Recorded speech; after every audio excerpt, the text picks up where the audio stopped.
Good evening, ladies and gentlemen, and thank you for joining us for this press conference with Mark Boucher. As usual, I'd like to remind everyone to please ensure that your monitors are muted and to please stick to one question per person at a time, and to put your request to ask a question on the chat panel. Who would like to kick us off? Thanks, Fidos. Thank you. Hi, Boucher. Hard luck. Boucher, I understand from what Temba was saying in the post-match that it's been difficult to put your finger on inconsistencies and people are just kind of not sure about why these kinds of things are happening. But I imagine there must be some theorizing around it. What have you guys thought about? Like, what could it be because of? Today, I think we got off to a good start. I gather you're talking about New Zealand, first of all.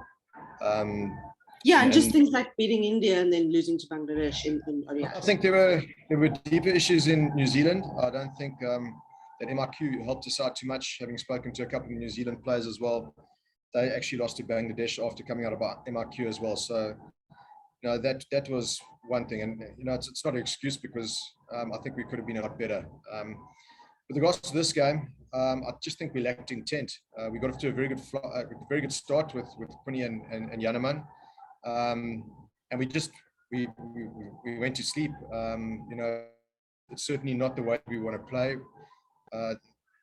We wanted, after a good start, we wanted to come in and bat with a lot of intent and sort of take the game forward.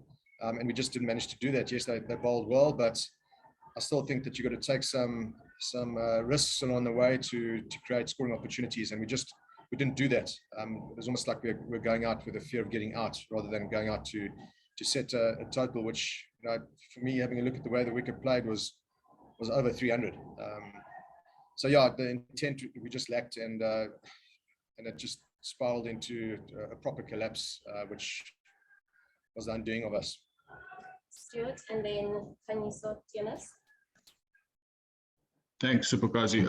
Hi, Mark. What are the areas in the one-day team that you feel need, I guess, refining? Is it and improvement? Is it the case of changing players or style? Where is the thinking as far as what the one-day side needs?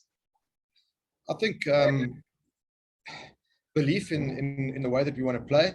We go to Sri Lanka and we play well. Our guys play spin well, but then we come back to South Africa and in conditions where it was turning a bit, we just go back to the old way of playing. So, we are still having a lot of chats and trying to get the guys to believe that, this is the way to play spin in conditions that are turning. I don't think our conditions are like they used to be.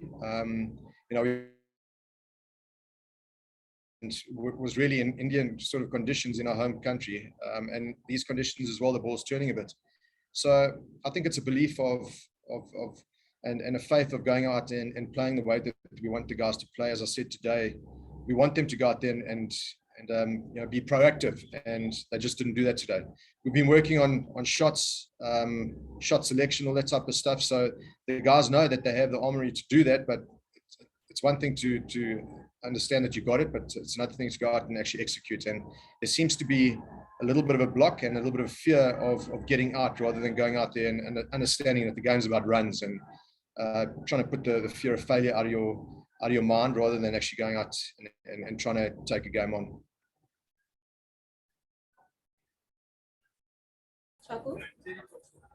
Good evening, Mark. I hope you can actually hear us because of the noise here at the stadium. I'm hard luck on the results.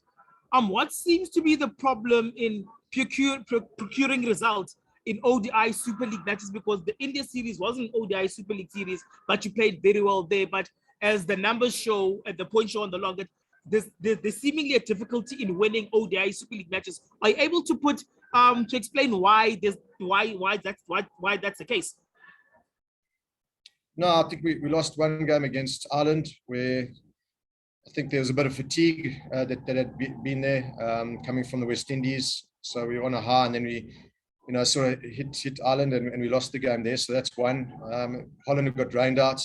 We played well against India in one-day cricket, and we bowled really poorly in the first game against Bangladesh, and we had a major batting collapse today. So I don't think it's about just because it's for championship points. I think there wasn't that sort of pressure. We understand that championship points it's over a longer period of time. We've got to play some decent cricket along the way. But I don't think it's necessarily because of the championship points. I think it's just we outplayed and we played really poor cricket at certain stages in the series. Hi, Mark. You mentioned the guys played well in Sri Lanka and then came back, and then in South African conditions, it looks like they're going back to the old way of things. What is that old way, and what are the differences with regards to what you try and incorporate in the team? So I think if you look at where we've come from, we always had a problem playing spin. We worked really hard on trying to score all around the wickets. So we brought in reverse sweeps, we brought in sweeps, laps, all that type of stuff. You would have seen in the World Cup, a lot of our guys were playing those because I believe that is the way to counteract spin. Be nice and aggressive, but also smart. We did it against India. Certain players did it against India. I think Rassi was really good against India in Paul, where he took the game on like that, and I think it changed the whole state of the game. We got up against Bangladesh. Their spinners bowled really slowly at us, so it's always going to be difficult to just run down and hit the ball over the top. So we've got the skill set to do it. I just think that the belief was maybe not there in that it's the right way to play against this type of bowling, and also maybe a bit of fear of failure of maybe thinking we're going to get out playing it when it's actually the right way to play. And the belief should be that if we do play one or two of these shots, the scoring can open up and the field can change, which opens up a lot easier as sort of singles. But we didn't want to play it, which is surprising because I think the guys were seen it work, but we almost just went into our shells this series. Ken, and then we'll finish with Telford. Mark, how does a team go from beating India 3-0 to losing this series? I mean, you've mentioned words like intent and belief. Is it purely a mental thing? Just the wrong sort of mental state? I think it's more mental than technical. As I said, I mean, we've lost one or two guys who have been playing really well for us. A guy like Aiden is out of form. So we were put under pressure at the Wanderers as well because we only played 5 bowlers. But Aiden's quite an aggressive player as well. So, his form has been worrying. And then you sort of get other guys into the team to do a job as well. And I suppose there's also things in the back of their heads saying, this is my opportunity and I want to get runs and I want to score and show that I should be here. Unfortunately, that probably does bring a little bit of fear into the equation as well. So, that's unfortunately just part of a new selection and guys maybe just being a little bit out of form and too scared to play the way that they know they should.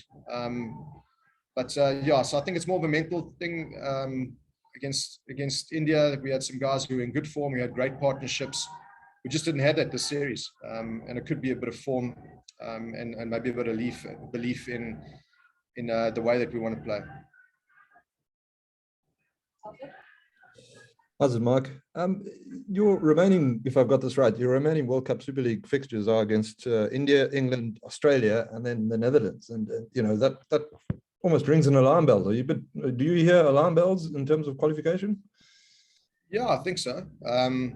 Look, the one positive is I really do believe that if we rock up, we stick to our game plans, we arrive there with confidence, we can beat anyone in the world. We've shown that in the World Cup in T20 cricket. So, it's basically the same personnel in our one-day team as well. So we've got a lot of things to talk about, a lot of things to discuss, and we'll have to do that.